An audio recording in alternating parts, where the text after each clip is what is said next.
فرمایا کہ حتی الامکان کسی کے قرضدار مت بنو، اور اگر بضرورت قرضدار ہونا پڑے تو اس کے ادا کرنے کی فکر رکھو، بے پرواہ مت بن جاؤ، اور اگر قرض دینے والا تم کو کچھ کہے سنے تو صبر کرو، یعنی کوئی سختی کا معاملہ کرے تو صبر کرو کہنے، کیونکہ اس کو کہنے کا حق ہے۔ تو پہلی بات تو یہ بیان فرمائی کہ حتی الامکان کسی کے قرضدار مت بنو، قرض کوشش کرو کہ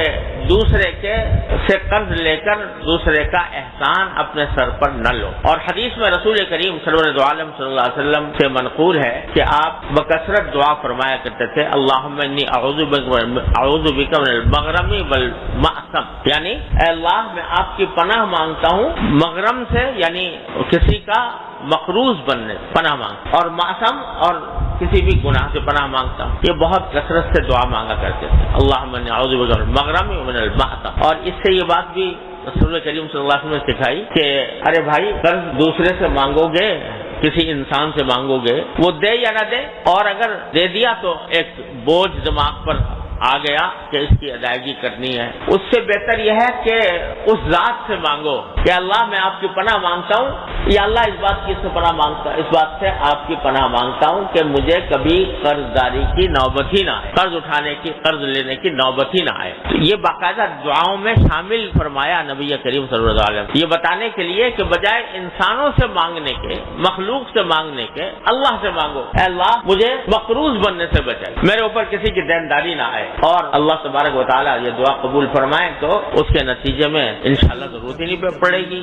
جس کام کے لیے دوسروں سے مانگنے جا رہے ہو تو اللہ تبارک و تعالیٰ انشاءاللہ وہ خود ہی تمہارے لیے پیدا فرما دیں گے۔ جب اللہ تبارک و تعالیٰ سے اس طرح مانگا جاتا ہے، جس طرح مانگا جاتا ہے، اے اللہ مجھے فلاں کام سے بچا لیجیے، دل سے مانگو، اور یہ اس یقین کے ساتھ مانگو کہ جس سے مانگ رہے ہو وہ تمہیں ضرور عطا فرمائے گا۔ تو ایسے طریقے سے اللہ تعالیٰ دیتا ہے کہ آدمی کو گمان بھی نہیں ہوتا۔ من یتق اللہ یجعل لہ مخرجا ویرزقہ من حیث لا یحتسب، جب اللہ کا تقوی پیدا ہو جاتا ہے تو اللہ تبارک و تعالیٰ آدمی کے لیے کوئی نہ کوئی راستہ نکال دیتا ہے، ایسی جگہوں سے رزق عطا فرماتا ہے کہ انسان کو گمان بھی نہیں ہوتا۔ ہماری زندگی کے اندر بھی واقعات پیش آتے رہتے ہیں، دھیان نہیں جاتا کہ کس طرح اللہ تبارک و تعالیٰ نے کس مشکل سے بچایا۔ تو جب آدمی کے دل میں یہ بات ہو کہ بھائی میں کسی کے سامنے دست سوال دراز نہ کروں، کسی کے سامنے ہاتھ نہ پھیلانے کی نوبت نہ آئے،